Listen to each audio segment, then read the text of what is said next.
ಉತ್ತರ ಕನ್ನಡ ಜಿಲ್ಲೆಯ ಹಳೆಯಾಳ ಪಟ್ಟಣದ ಗೌಳಿಗಲ್ಲಿ ನಿವಾಸಿಯಾದ ಶ್ರೀ ಯಲ್ಲಪ್ಪ ಸಿದ್ದಪ್ಪ ಸಾನಿಕೊಪ್ಪ ಇವರು ಬುಧವಾರ ಬೆಳಗಿನ ಜಾವ 4 ಗಂಟೆಗೆ ನಿಧನರಾಗಿದ್ದು,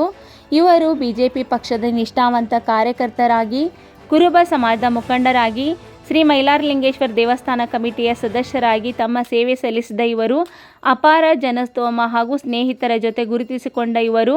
ಅನಾರೋಗ್ಯದ ಕಾರಣದಿಂದ ನಿಧನರಾಗಿದ್ದು ತುಂಬಲಾಗದ ನಷ್ಟವಾಗಿದ್ದು, ಇವರ ಆತ್ಮಕ್ಕೆ ಚಿರಶಾಂತಿ ದೇವರು ಕರುಣಿಸಲಿ ಎಂದು ದೇವರಲ್ಲಿ ಪ್ರಾರ್ಥಿಸಿ, ದುಃಖ ಭರಿಸುವ ಶಕ್ತಿ ಭಗವಂತನೇ ಕೊಡಲಿ ಎಂದು ಸಂತಾಪ ಸೂಚಿಸಿದ ಬಂಧುಗಳು, ಸ್ನೇಹಿತರು. ಇವರ ಅಂತ್ಯಕ್ರಿಯೆ ವೀರಶೈವ ಲಿಂಗಾಯತ ರುದ್ರಭೂಮಿಯಲ್ಲಿ ಹಿಂದೂ ಕುರುಬ ಸಮುದಾಯದ ಸಂಪ್ರದಾಯದಂತೆ ನೆರವೇರಿತು.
Oh